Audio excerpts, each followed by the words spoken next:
تم پرندوں سے دل بہلایا کرو۔ سپاہ گری اس آدمی کے لیے ایک خطرناک کھیل ہے جو عورت اور شراب کا دل دادا ہو۔ یہ الفاظ اپریل 1175 میں صلاح الدین ایوبی نے اپنے چچا زاد بھائی خلیفہ الصالح کے ایک امیر سیف الدین کو لکھے تھے۔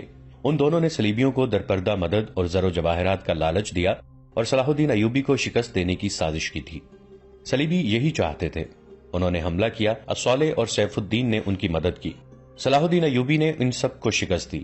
امیر سیف الدین اپنا مال و متاع چھوڑ کر بھاگا۔ اس کی ذاتی خیمہ گاہ سے رنگ برنگے پرندے، حسین اور جوان رقاصائیں اور گانے والیاں، ساز اور سازندے اور شراب کے مٹکے برآمد ہوئے۔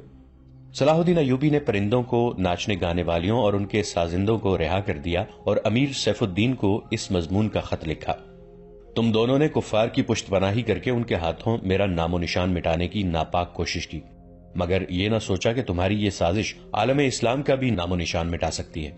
تم اگر مجھ سے حسد کرتے تھے تو مجھے قتل کرا دیا ہوتا۔ تم مجھ پر 2 قاتلانہ حملے کرا چکے ہو، دونوں ناکام رہے۔ اب ایک اور کوشش کر دیکھو، ہو سکتا ہے کامیاب ہو جاؤ۔ اگر تم مجھے یہ یقین دلا دو کہ میرا سر میرے تن سے جدا ہو جائے تو اسلام اور زیادہ سربلند ہوگا، تو رب کعبہ کی قسم میں تمہاری تلوار سے اپنا سر کٹواؤں گا اور تمہارے قدموں میں رکھ دینے کی وصیت کروں گا۔ میں تمہیں صرف یہ بتا دینا چاہتا ہوں کہ کوئی غیر مسلم مسلمان کا دوست نہیں ہو سکتا۔ تاریخ تمہارے سامنے ہے، اپنا ماضی دیکھو۔ شاہ فرینک اور ریمانڈ جیسے اسلام دشمن صلیبی تمہارے دوست صرف اس لیے بنے کہ تم نے انہیں مسلمانوں کے خلاف میدان میں اترنے کی شے اور مدد دی تھی۔ اگر وہ کامیاب ہو جاتے تو ان لوگوں کا اگلا شکار تم ہوتے، اور اس کے بعد ان کا یہ خواب بھی پورا ہو جاتا کہ اسلام صفحہ ہستی سے مٹ جائے۔ تم جنگجو قوم کے فرد ہو، فن سپاہ گری تمہارا قومی پیشہ ہے۔ ہر مسلمان اللہ کا سپاہی ہے، مگر ایمان بنیادی شرط ہے۔ تم پرندوں سے ہی دل بہلایا کرو۔ سپاہ گری اس آدمی کے لیے ایک خطرناک کھیل ہے جو عورت اور شراب کا دل دادا ہو۔ میں تم سے درخواست کرتا ہوں کہ میرے ساتھ تعاون کرو اور میرے ساتھ جہاد میں شریک ہو جاؤ۔ اگر یہ نہ کر سکو تو میری مخالفت سے باز آ جاؤ، میں تمہیں کوئی سزا نہیں دوں گا۔ اللہ تمہارے گناہ معاف کرے، آمین۔ صلاح الدین ایوبی۔ ایک یورپی مورخ لین پول لکھتا ہے کہ صلاح الدین ایوبی کے ہاتھ جو مال غنیمت لگا اس کا کوئی حساب نہیں تھا۔ جنگی قیدی بھی بے انداز تھے۔ صلاح الدین ایوبی نے تمام تر مال غنیمت 3 حصوں میں تقسیم کیا۔ ایک حصہ جنگی قیدیوں میں تقسیم کر کے انہیں رہا کر دیا، دوسرا حصہ اپنی سپاہ اور غریبوں میں تقسیم کیا اور تیسرا حصہ مدرسہ نظام الملک کو دے دیا۔ اس نے اسی مدرسے سے تعلیم حاصل کی تھی، نہ خود کچھ رکھا نہ اپنے کسی جرنیل کو کچھ دیا۔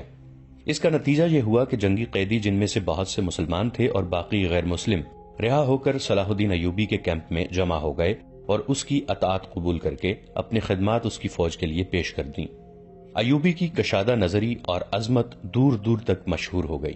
اس سے پہلے حسن بن صباح کے پر اسرار فرقے فدائی، جنہیں یورپی مورخوں نے قاتلوں کا گروہ لکھا ہے، صلاح الدین ایوبی پر 2 بار قاتلانہ حملے کر چکے تھے، لیکن خدائے ذوالجلال کو اپنے اس عظیم مرد مجاہد سے بہت کام لینا تھا۔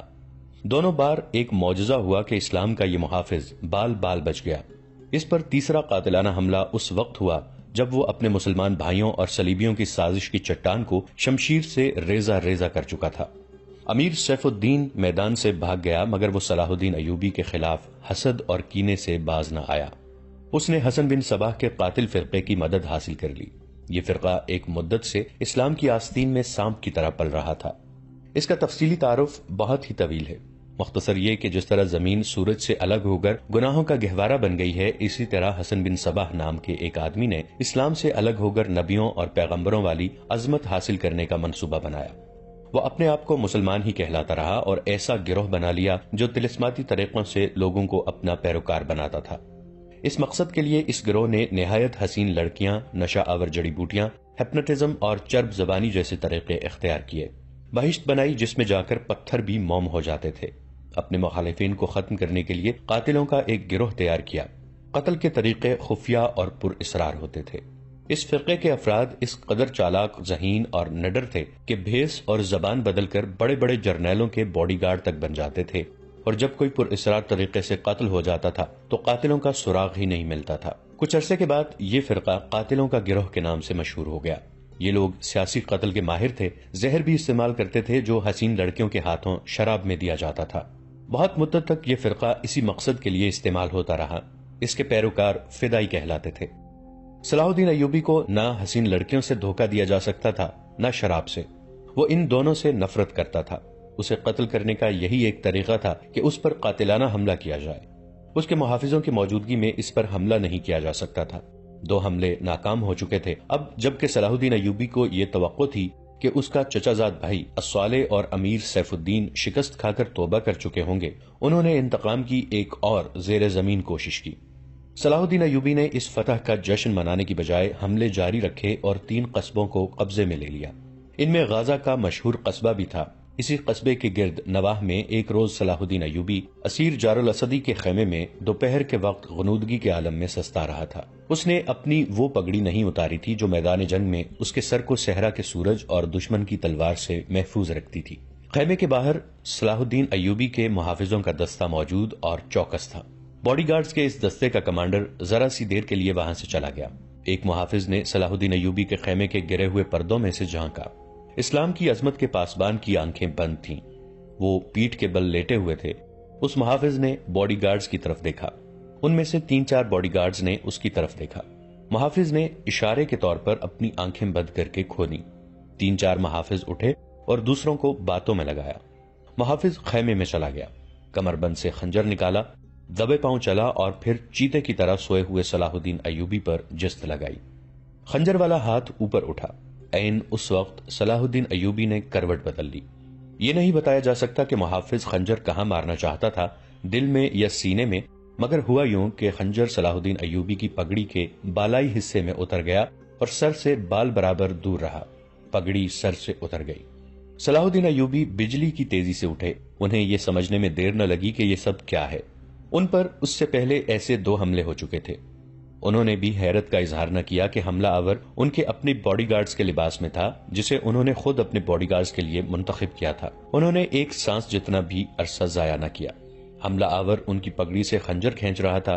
ایوبی سر سے ننگے تھے۔ انہوں نے حملہ آور کی ٹھوڑی پر پوری قوت سے گھونسا مارا۔ ہڈی ٹوٹنے کی آواز سنائی دی۔ حملہ آور کا جبڑا ٹوٹ گیا تھا۔ وہ پیچھے کو گرا اور اس کے منہ سے ہیبت ناک آواز نکلی۔ اس کا خنجر صلاح الدین ایوبی کی پگڑی میں رہ گیا تھا۔ صلاح الدین ایوبی نے اپنا خنجر نکال لیا۔ اتنے میں 2 محافظ دوڑتے اندر آئے۔ ان کے ہاتھوں میں تلواریں تھیں۔ صلاح الدین ایوبی نے انہیں کہا کہ اسے زندہ پکڑ لو، مگر یہ دونوں محافظ صلاح الدین ایوبی پر ٹوٹ پڑے۔ صلاح الدین ایوبی نے ایک خنجر سے 2 تلواروں کا مقابلہ کیا۔ یہ مقابلہ 1-2 منٹ کا تھا کیونکہ تمام باڈی گارڈز اندر آ گئے تھے۔ صلاح الدین ایوبی یہ دیکھ کر حیران رہ گئے کہ ان کے باڈی گارڈز 2 حصوں میں تقسیم ہو کر ایک دوسرے کو لہو لہان کر رہے تھے۔ انہیں چونکہ معلوم نہیں تھا کہ ان میں ان کا دشمن کون ہے اور دوست کون، وہ اس مارکے میں شریک نہ ہو سکے۔ کچھ دیر بعد جب باڈی گارڈز میں سے چند ایک مارے گئے، کچھ بھاگ گئے اور بعض زخمی ہو کر بے حال ہو گئے، تو انکشاف ہوا کہ اس دستے میں جو صلاح الدین ایوبی کی حفاظت پر مامور تھا، 7 محافظ فدائی تھے جو صلاح الدین ایوبی کو قتل کرنا چاہتے تھے۔ انہوں نے اس کام کے لیے صرف ایک فدائی خیمے میں بھیجا تھا۔ اندر صورتحال بدل گئی، چنانچہ باقی بھی اندر چلے گئے۔ اصل محافظ بھی اندر گئے۔ وہ صورتحال سمجھ گئے اور صلاح الدین ایوبی بچ گئے۔ انہوں نے اپنے پہلے حملہ آور کی شہرگ پر تلوار کی نوک رکھ کر پوچھا کہ وہ کون ہے اور اسے کس نے بھیجا ہے۔ سچ بولنے کے بدلے صلاح الدین ایوبی نے اسے جان بخشی کا وعدہ دیا۔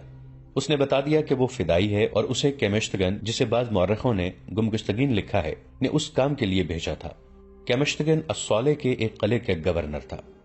اصل کہانی سنانے سے پہلے یہ ضروری معلوم ہوتا ہے کہ ان واقعات سے پہلے کے دور کو دیکھا جائے۔ صلاح الدین ایوبی کے نام، ان کی عظمت اور تاریخ اسلام میں ان کے مقام اور کارناموں سے کون واقف نہیں؟ ملت اسلامیہ تو انہیں بھول ہی نہیں سکتی۔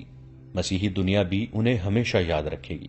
لہٰذا یہ ضروری معلوم نہیں ہوتا کہ صلاح الدین ایوبی کا شجرہ نسب تفصیل سے بیان کیا جائے۔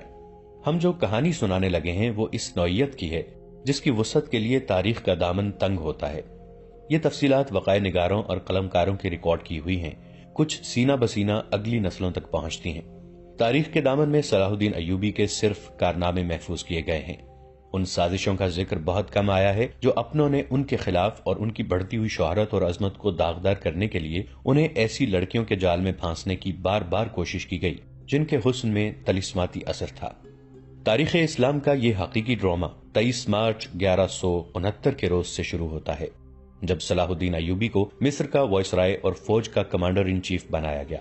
انہیں اتنا بڑا رتبہ ایک تو اس لیے دیا گیا تھا کہ وہ حکمران خاندان کے نونہال تھے، اور دوسرے اس لیے کہ اوائل عمر میں ہی وہ فن حرب و ضرب کے ماہر ہو گئے تھے۔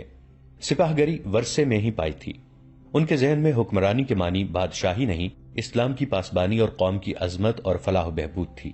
ان کا جب شعور بیدار ہوا تو پہلی خلش یہ محسوس کی کہ مسلمان حکمرانوں میں نہ صرف یہ کہ اتحاد نہیں بلکہ وہ ایک دوسرے کی مدد سے بھی گریز کرتے تھے۔ وہ عیاش ہو گئے تھے۔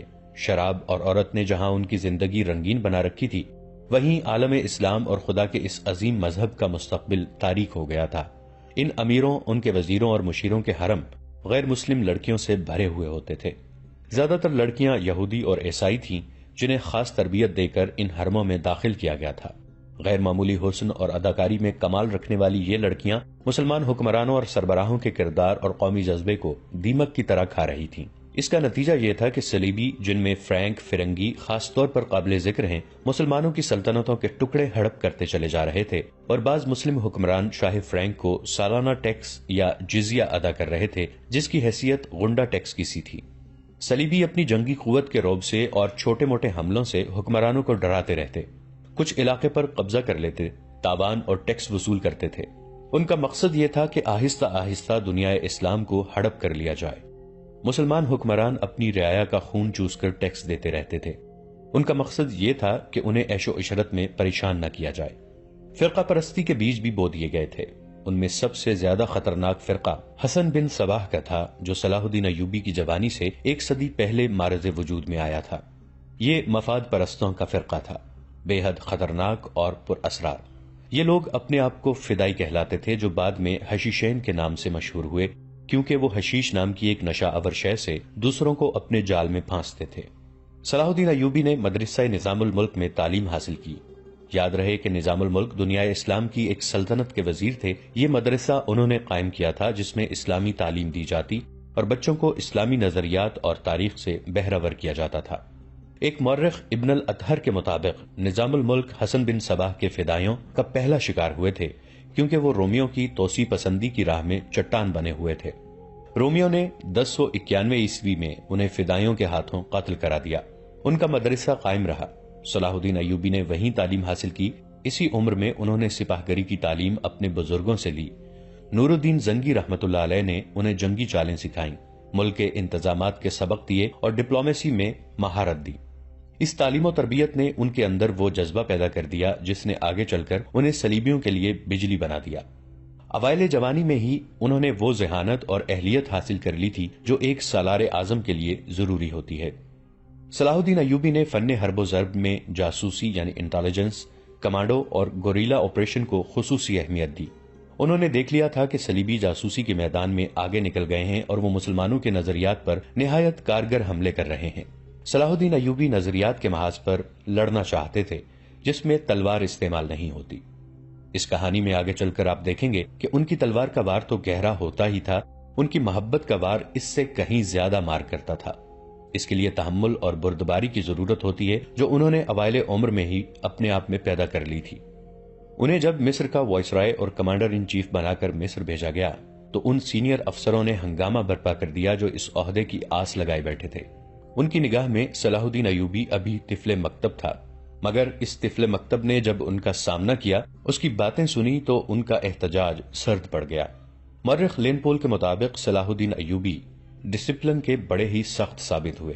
انہوں نے تفریح، عیاشی اور آرام کو اپنے اور اپنی افواج کے لیے حرام قرار دے دیا۔ انہوں نے اپنی دماغی اور جسمانی قوتوں کو صرف اس مقصد پر مرکوز کر دیا کہ سلطنت اسلامیہ کو مستحکم کرنا ہے اور صلیبیوں کو اس سرزمین سے نکالنا ہے۔ فلسطین پر وہ ہر قیمت پر قبضہ کرنا چاہتے تھے۔ انہوں نے یہی مقاصد اپنی فوج کو دیے۔ مصر کا وائس رائے بن کر انہوں نے کہا، خدا نے مجھے مصر کی سرزمین دی ہے، اس کی ذات باری مجھے فلسطین بھی ضرور عطا کرے گی۔ مگر مصر پہنچ کر ان پر انکشاف ہوا کہ ان کا مقابلہ صرف صلیبیوں سے نہیں بلکہ اپنے مسلمان بھائیوں نے ان کی راہ میں بڑے بڑے حسین جال بچھا رکھے ہیں جو صلیبیوں کے عزائم اور جنگی قوت سے زیادہ خطرناک ہیں۔ مصر میں صلاح الدین ایوبی کا استقبال جن زعما نے کیا ان میں ناجی نام کا ایک سالار خصوصی اہمیت کا حامل تھا۔ صلاح الدین ایوبی نے سب کو سر سے پاؤں تک دیکھا۔ سب کے ہونٹوں پر مسکراہٹ اور زبان پر پیار اور محبت کی چاشنی تھی۔ بعض پرانے افسروں نے انہیں ایسی نگاہوں سے دیکھا جن میں طنز تھی اور تمسخر بھی تھا۔ وہ صلاح الدین ایوبی کے صرف نام سے واقف تھے یا ان کے متعلق یہ جانتے تھے کہ وہ حکمران خاندان کا فرد اور اپنے چچا کا جانشین ہے۔ وہ یہ بھی جانتے تھے کہ نور الدین زنگی رحمۃ اللہ علیہ کے ساتھ ان کا کیا رشتہ ہے۔ ان کی نگاہوں میں صلاح الدین ایوبی رحمۃ اللہ علیہ کی اہمیت بس ان کے خاندان کی بدولت تھی، یا اس وجہ سے انہوں نے صلاح الدین کو اہمیت دی کہ وہ مصر کا فوجی وائسرائے بن کر آیا تھا۔ اس کے سوا انہوں نے صلاح الدین ایوبی رحمۃ اللہ علیہ کو کوئی وقت نہ دی۔ ایک بوڑھے افسر نے اپنے ساتھ کھڑے افسر کے کان میں کہا، بچہ ہے، ہم اسے پال لیں گے۔ مورخ اور اس وقت کے وقائع نگار یہ نہیں بتا سکتے کہ صلاح الدین ایوبی نے ان لوگوں کی نظریں بھانپ لی تھیں یا نہیں، وہ استقبال کرنے والے اس ہجوم میں بچہ لگ رہا تھا۔ البتہ جب وہ ناجی کے سامنے مصافحے کے لیے رکے تو ایوبی کے چہرے پر تبدیلی سی آ گئی تھی۔ وہ ناجی سے ہاتھ ملانا چاہتے تھے، لیکن ناجی جو ان کی باپ کی عمر کا تھا سب سے پہلے درباری خوشامدیوں کی طرح جھکا، پھر ایوبی سے بغلگیر ہو گیا۔ اس نے ایوبی کی پیشانی چوم کر کہا، میرے خون کا آخری قطرہ بھی تمہاری جان کی حفاظت کے لیے بہے گا۔ تم میرے پاس زنگی اور شرکوہ کی امانت ہو، میری جان عظمت اسلام سے زیادہ قیمتی نہیں۔ صلاح الدین ایوبی نے ناجی کا ہاتھ چوم کر کہا، محترم، اپنے خون کا ایک ایک قطرہ سنبھال کر رکھیے، صلیبی سیاہ گٹاؤں کی مانند چھا رہے ہیں۔ ناجی جواب میں صرف مسکرایا، جیسے صلاح الدین ایوبی نے کوئی لطیفہ سنایا ہو۔ صلاح الدین ایوبی اس تجربہ کار سالار کی مسکراہٹ کو غالباً نہیں سمجھ سکے۔ ناظرین، آج کے لیے اتنا ہی۔ ہماری ویڈیوز سے اپڈیٹڈ رہنے کے لیے ہمارے اس چینل کو سبسکرائب کر کے نیچے موجود بیل آئیکن کو ضرور کلک کیجیے گا۔ آپ کے ساتھ انشاءاللہ جلد ملاقات ہوگی اسی کہانی کی نئی قسط کے ساتھ۔ تب تک کے لیے اپنا بہت سا خیال رکھیے گا۔ ہمارا اور آپ کا اللہ نگہبان۔